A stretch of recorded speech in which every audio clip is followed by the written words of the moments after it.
Can you hear me? Yeah. How are you doing? Good, Richard. How are you? Well, I'm okay. Given this morning's results, I could be a bit better. What's your reaction to all this? I guess we pretty much expected this, right? Yeah, we did. I mean, it's obviously a kangaroo court, to be quite frank with you. I mean, most of the European courts dance to the music of the Americans. I think it's pretty obvious. Right. When they extradited you to the U.S., the woman from the U.S. embassy who signed your extradition is Kimberly Weiss, right? And I found this. She works for the U.S. embassy in Madrid, and I found this video of her where she was saying that she knows all of the prosecutors and she knows all of the judges, and she's basically in cahoots with the Spanish legal system. So you think it's the same thing in the U.K., right? Oh, undoubtedly so. I mean, it's clear to me it is. This whole thing about assurances, initially the court ruled that or denied his extradition under certain pretexts. Subsequently, after the sentence was given, I quite don't understand this, but the Americans were allowed to give assurances that those pretexts that the court established, or those conditions or reasons the court established not to extradite Julian, were allowed to be submitted by the Americans afterwards. It just blows my mind. So that you know what that tells me? That tells me that some pressure was put on both the executive branch and the judiciary of the British system, and that should put the emphasis on the assurances, whether they're valid or not. Yeah, because I remember I was in the court, remotely, and this was January 4th last year, 2021. I was shocked when she blocked the extradition. It really took me a moment because I'm typing out like a madman, so I'm tweeting out what's happening in the court, and she says she discharges him and she blocks it. And I couldn't believe that at first. And basically the U.S. lost the case. They lost the extradition battle. And then a month later, so after they've already lost, a month later in February, they give these assurances. I mean, that's interesting, right? I bet a lot of people would. Yeah, I bet a lot of people would love to lose their case in court and then be able to submit evidence afterwards. Very, very nice. Right. It's unheard of. But it is what it is. But that just should put the judiciary at least more emphasis on those assurances, whether the United States complies with the assurances that they give. And in my case, they clearly did not. They violated them as directly as anybody could violate assurances, written assurances. When they talk about diplomatic assurances, the United States and the European courts, they try to establish those diplomatic assurances just under a verbal note. Well, diplomatic assurances don't necessarily have to come strictly under a verbal note. A verbal note is a way countries communicate with one another. Diplomatic assurances are exactly that. They're assurances given by a diplomat. And if those assurances are required to be in writing to have any validity in a federal court, and I found this out personally the hard way. I spent, as you well know, 6 years, 9 months in a federal prison fighting this whole game that the Americans like to play with diplomatic assurances. Yeah, I'm just going to put this up on the screen. These are the assurances they gave to Assange. They said the U.S. will not impose special administrative measures. So again, these are extremely harsh prison conditions. They isolate you. They can listen in on your conversations with your lawyers. Right? It's outrageous. It's frankly outrageous. You're basically in your cell 23 hours a day. Very, very harsh treatment. And the judge accepted that this would lead Assange to kill himself. And I remember I was in the extradition hearing, and for several days, the Americans were saying, SAMs are not so bad. There's a system where you can, basically get out of these restrictions. It's a point system if you behave well. The problem is no one's ever succeeded in that, which is very convenient. And they were saying things like the prisoners can communicate with each other. And what they mean by that is if you scream in your cell loud enough, somebody in the other cell might hear you through the walls or the drain. You know, this is the kind of nonsense they were saying. And then after they lose the case, they come up with this assurance right here and they say, okay, we won't put him in special administrative measures. That's not what you were saying before. Right. And the thing is, in your case, David, you got one even better, right? Because they not only gave you assurances, they gave you a written contract. Like you, Spain and the United States, you signed a contract that after sentencing, you would be sent back to Spain, and they broke that. They violated it. Right. Let me give you a little bit of history on it. In August of 2008, the Spanish court ruled that I could be extradited from Spain to the United States. And under that extradition ruling, they required that any sentence, if I were to be found guilty, because obviously I could have been found innocent, but if I were to be found guilty at trial, any sentence would have to be completed or served in Spain, and that was under Spanish law and EU law. Right. Once that sentence came out, the United States never appealed that sentence. They could have easily appealed that sentence from the Spanish court. They chose not to. What they did was they sent a diplomatic note. And again, this is the way countries communicate with one another officially in order to obtain an extradition. Well, in my case, the US sent a diplomatic note that was very ambiguous. I think you have it. Basically saying that it would do everything in its power to ensure that Mendoza receives a determinate sentence rather than a life or a death sentence. I was charged with conspiring to import and distribute marijuana into the United States. At any rate, those charges could have gotten me a life sentence. That said, it also, the diplomatic note, well, the conditions required that I serve my sentence in Spain. So the diplomatic note said, I'll read it to you verbatim. The Western District of Washington at Seattle has further indicated that it does not object to Mendoza, now hear these words, making an application to serve his sentence in Spain in accordance with the Council of Europe Convention on the Transfer of Sentenced Persons and implementing the statutes there too. Making an application, everybody has a right. They cannot object to to allow me to make an application to a treaty transfer. But you see the game they're playing in these diplomatic notes. Well, once the Spanish court received this, and we received it, I appealed this diplomatic note to the Spanish court, saying, "Look, these guys aren't abiding by your decision.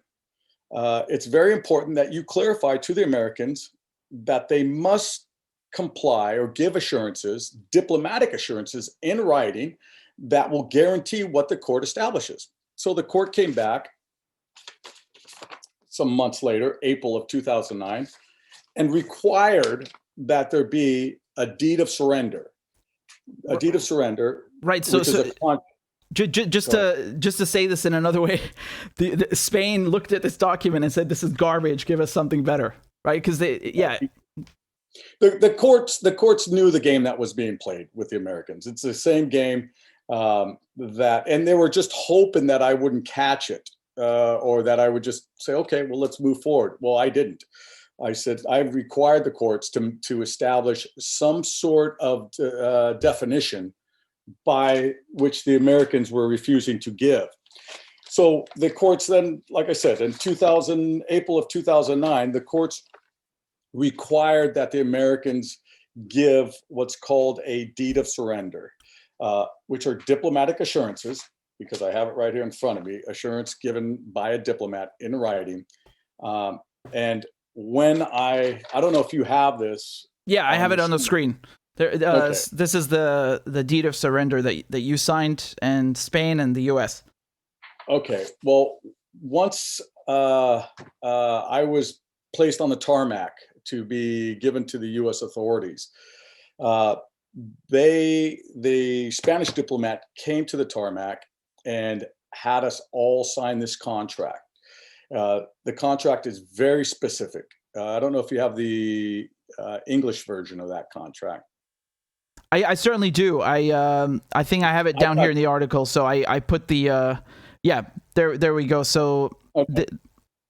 I've got it here in front of me, but it says, the second paragraph says, in accordance, I want you to hear the words because they're very clear. In accordance with what was previously stipulated by Section 2 of the National Criminal Court. So they're basically saying, in what the court had established, in accordance to what the court had established, within this act, we proceed to formalize the surrender to the authorities of the United States of America, the citizen named David Mendoza. Okay. And then the final paragraph says, signing those present as proof of agreement. Everybody signed that contract. And if you can look up on the left-hand side of that contract, you will see there's a squiggle line that goes right. And that's where the diplomat, that squiggle up and down, said, do you guys understand that everybody is agreeing to every point within this document? And he took his pen and he went up and down that document. And we all agreed and we signed the contract. Well, once I got to the United States, the game was on. They decided that they didn't want to return me once I was sentenced. They gave me a 14-year sentence, and they said, nope, you are not going back. So they straight up broke the contract that they made with you. Assange is not even getting a contract. Like he'd be lucky to get something like that, right? So I mean, I don't even need to ask this question. It's rhetorical. What do you think is going to happen to Assange with these assurances they've given him? They're not worth anything. I mean, if you read them closely, those assurances. First of all, the assurance that he can serve his sentence in Australia is fictitious in the sense that until Australia agrees to that, right? It doesn't make it, just because Americans say yes, you can. The treaty requires that all three parties give their consent. Right. And if Australia says no, he's not going anywhere. He's staying where he's at. Yeah, it makes sense because, you can't just dump prisoners to wherever you like. The country where you're sending them to has to say yes. They have to agree. Okay, we'll take him. And Australia have said nothing. That's its own scandal, right? The fact that Julian Assange is an Australian citizen, his country, his government hasn't said a word about this political persecution. They say more about Navalny in Russia than they do about their own compatriot. And again, this means that when the U.S. are writing over here, they're saying that he can go to Australia to serve his sentence. It's garbage. It doesn't mean anything because Australia needs to say yes, and Australia hasn't. There's another point that a lot of people have missed, which you've raised, is that under the prisoner transfer treaty, in order to be transferred somewhere, you have to finish the entire legal process. That means you have to have a determinate sentence. So if Assange goes to the US and they give him, let's say, 30 years, or 1 year, and he wants to appeal it, he has to finish all the appeals. He has to go to the Supreme Court as far as he can go before he can even transfer to Australia. So he could basically be stuck 10 years in the US before being allowed to Australia. Well, let me tell you something. If they give him a year or 2 year sentence, which is, I can assure you, it's not going to happen. He's going to be doing decades in a U.S. prison. But even so, you know what the Prisoner Transfer Treaty Department, Paula Wolf, who runs that department in the United States, is going to say? Don't apply because your sentence is too short. We cannot process it in time. But that's not going to happen. He's going to be given decades. And if he's given, go ahead. No, just another thing. When they transferred you back to Spain, finally, after you sued them and you sued Spain and the U.S., they have to get permission from somewhere, right? So basically every single agency, the CIA, the FBI, have to say, okay. All the three-letter agencies. In my case, it's the CIA, DEA, FBI, NSA. All of them have to say. And the U.S. Department of Justice, U.S. Attorney's Office, assistant attorneys have to say yes, who are involved in the case. Yeah, they're real fans of Assange. but it takes so that would mean that if he's found guilty, which it's 99.9% that they're going to find him in Virginia guilty. If he's found guilty, his case, before you can even apply to be treaty transferred, your case has to be finalized. And finalized, I mean, no appeals. So let's say he's sentenced to 100 years. Well, obviously, he's going to appeal that. He's going to appeal that to the appellate court. That process in itself takes generally 2 to 5 years. Just that process of appealing to the appellate court, 2 to 5 years. Obviously, he'd probably go through trial. That's going to take a couple of years. So now we're at 5 to 7 years. If he loses at both those stages, then he'll have to go to the Supreme Court. Now, I've had cases that I've helped represent to go to the Supreme Court, and sometimes the Supreme Court takes 4, 5, 6 years before it makes a decision. So he's looking at least, most minimally, a decade in a federal prison before he can say, okay, well, my case was denied at all levels. I request to be transferred to Australia. Then again, the Australians would have to say yes. Without the Australians saying yes, it's assurance that's invalid. And again, I remind you that those assurances were given to the British courts in order to circumvent the fact that his extradition was denied. Mm-hmm. Right, and I mean, we know the assurances are garbage just by reading them. We know they're garbage because of what they did to you, what they've done to others who were also given assurances. In your case, you basically, you and the Spanish government, you forced the Americans to give you better assurances or the deed of surrender, right? In the form of the deed of surrender. What do you think Assange could do or should do in this case? He should also force the Americans to explain or these assurances or give them stronger guarantees, because we talked about that briefly. Yeah, let me start off by saying, I hate to say this, but I'm going to be as blunt and honest as possible. I think Assange's initial attorneys did not do him justice by presenting my case, because they didn't understand my case fully. What they did was they presented just the diplomatic note. They did not present the deed of surrender, which is also a diplomatic assurance. If you look at the deed of surrender, it's signed by the same lady, Kimberly Weiss, right, who signs those diplomatic notes. They all come out of the embassy in Madrid. Okay. Here it is. So, yeah, you see her. There you go, on the right there. Anyway, that's an assurance given by a diplomat. So that said, the appellate court. Do you have the appellate court decision there? You had the points up there. Yeah. So can you pull that up again, where the court says they describe my case and another gentleman's case? Yeah, you're talking about the High Court in the UK. Yeah. So here it is. Correct. Abu Hamza and David Mendoza. This is where they said they looked at your case, the British High Court. They looked at your case and they found that the assurances were complied with. Okay. They said there's nothing wrong. Yeah, but go up a little bit more here, just a slight bit right there. Okay, it says here, the explanation given by the USA in diplomatic note 169 shows the need for a requested person to consider with care the precise terms of an offered assurance.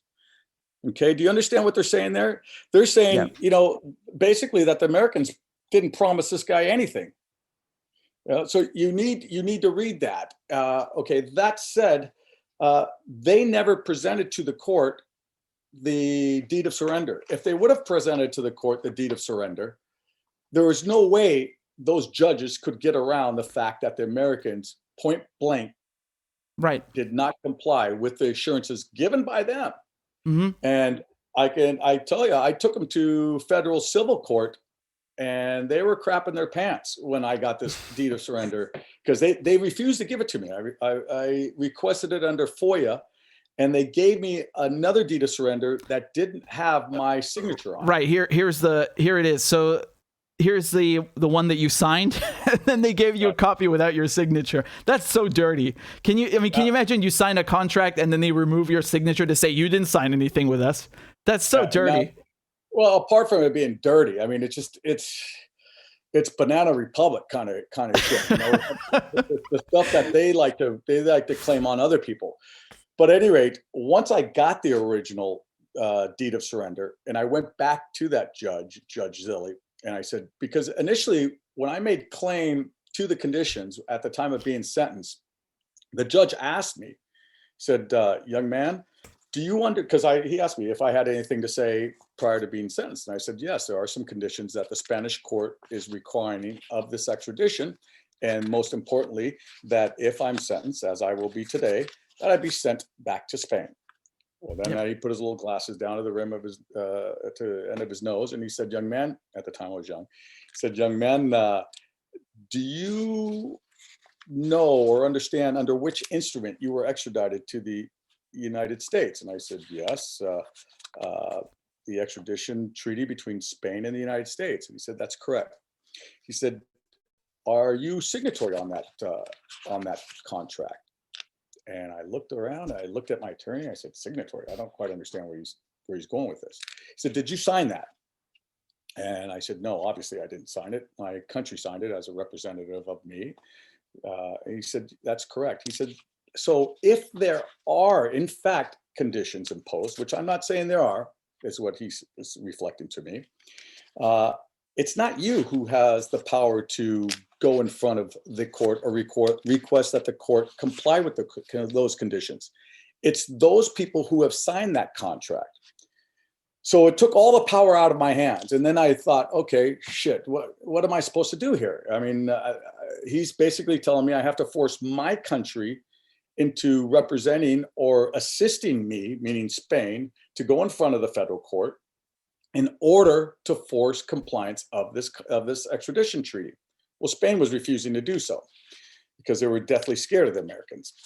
But I was fortunate enough to get this deed of surrender by one of the chief federal judges in Spain at the time, well, about 5 years into my sentence. And with this contract, which has my signature on it, I was able to sue both Obama and Eric Holder. Eric Holder was the Attorney General at the time, or the U.S. Attorney General at the time. And we were going into court, and believe me, that put a tremendous amount of pressure on the Americans to send me back. Unfortunately, I don't think, well, that said, I'm hoping that Assange's attorneys will go in front of the courts now and utilize my case the way it should have been utilized initially. That is to get them to get a separate contract, which requires the signature of Julian on that contract and those conditions to be stipulated exactly as has been represented to the courts.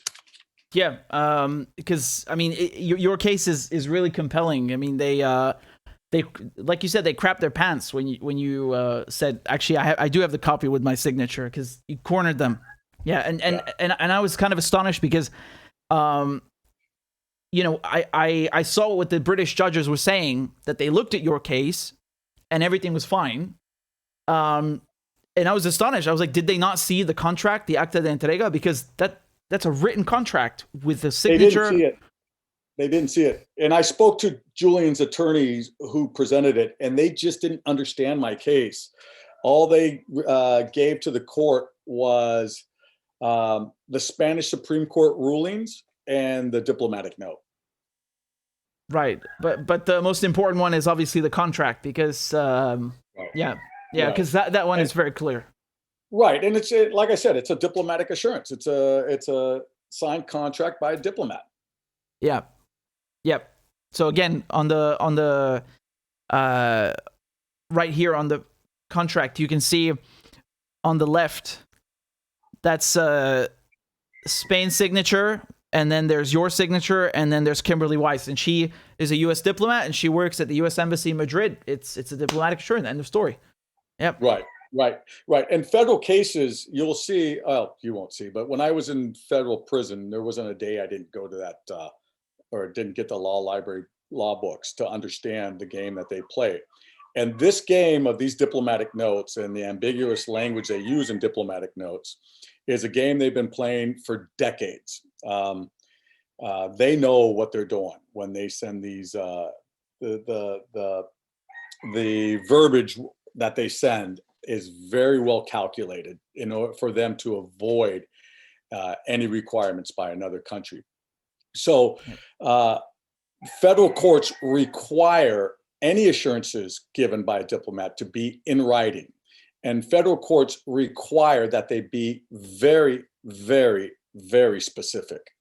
If they're not specific, they're going to say, well, it says here that he can apply for transfer. It doesn't say that we're going to give him transfer. Yeah.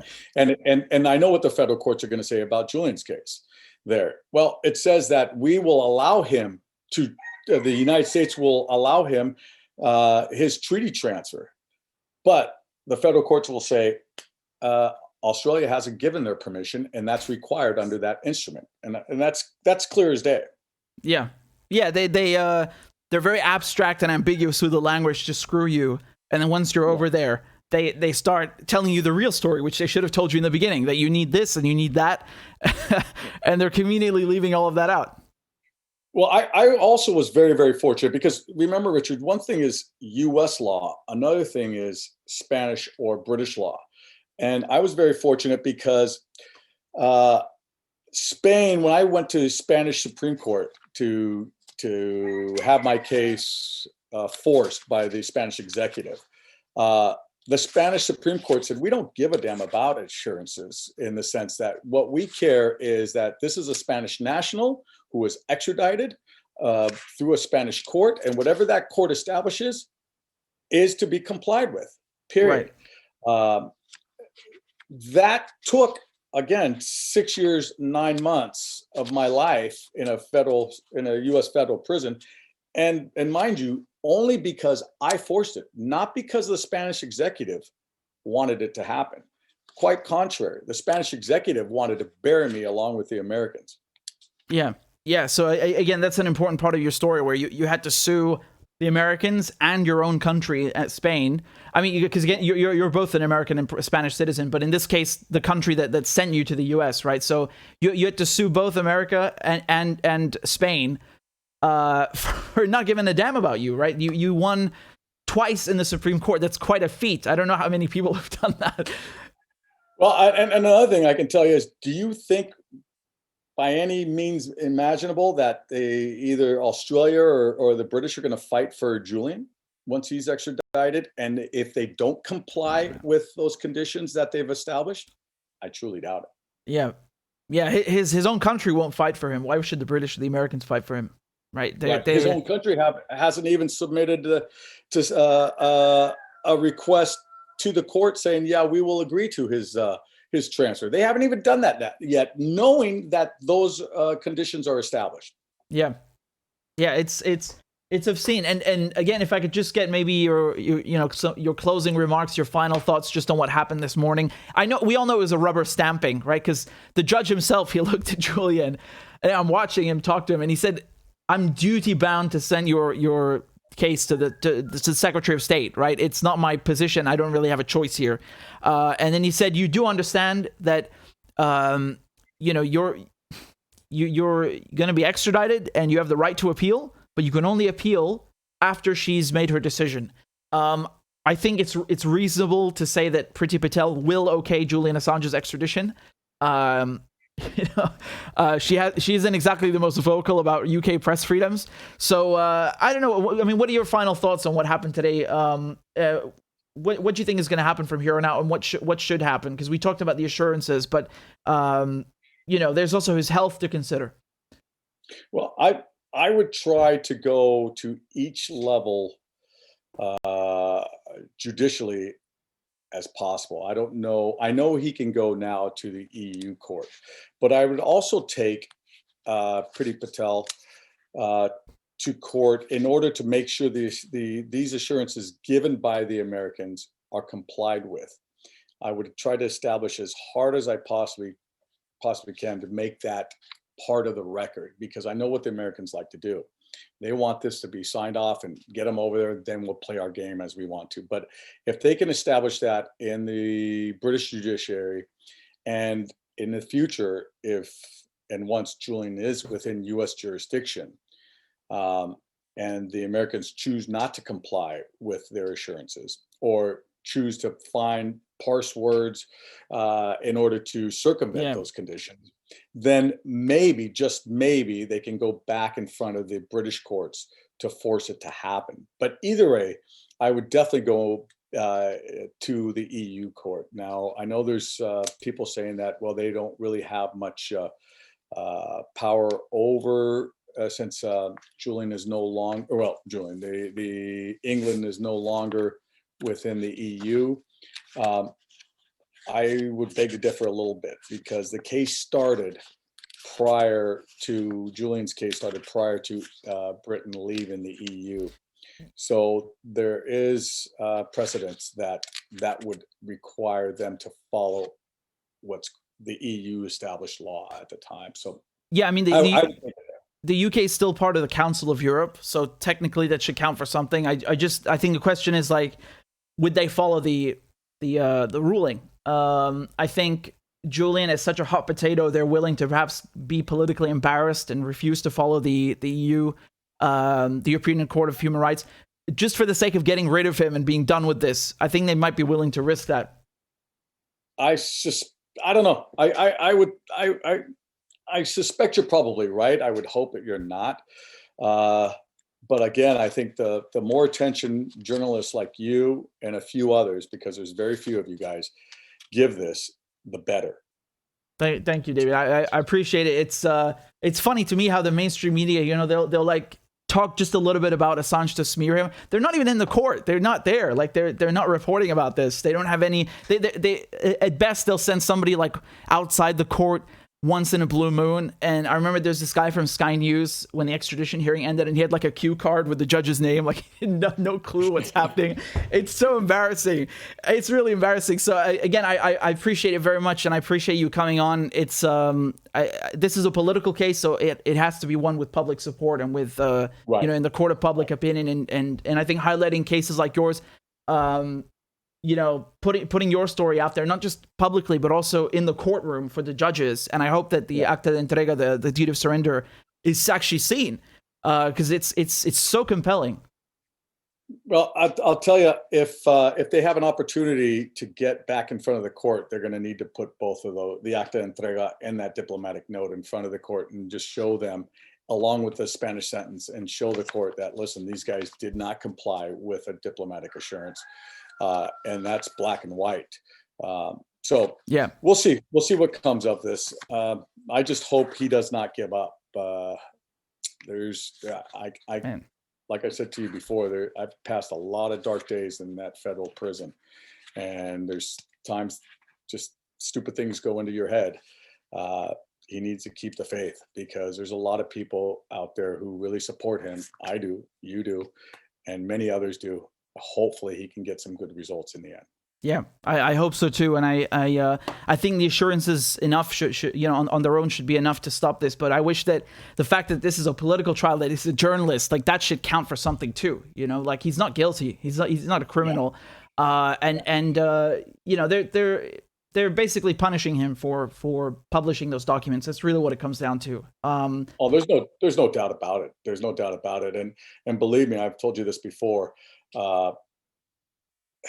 People like you who are putting the honest news out there need to look over your backs, because they're going to try they're going to try any possible way to make you look bad, or even worse, what they're doing to Julian. I mean, it's disgusting. It's disgusting that we as a society are allowing this to happen. This should never have gotten into court. I mean, I don't know what more I can say about it. Yeah.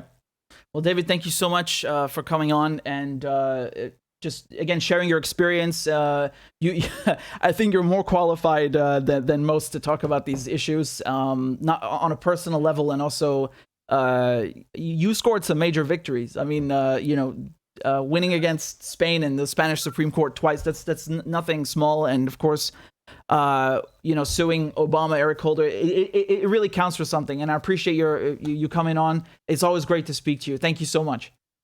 Thank you, Richard. And I appreciate you too giving attention to this, because it's well needed, believe me. Of course. We'll talk later then. Take care, brother. Take care. Take care. Bye-bye. Bye-bye.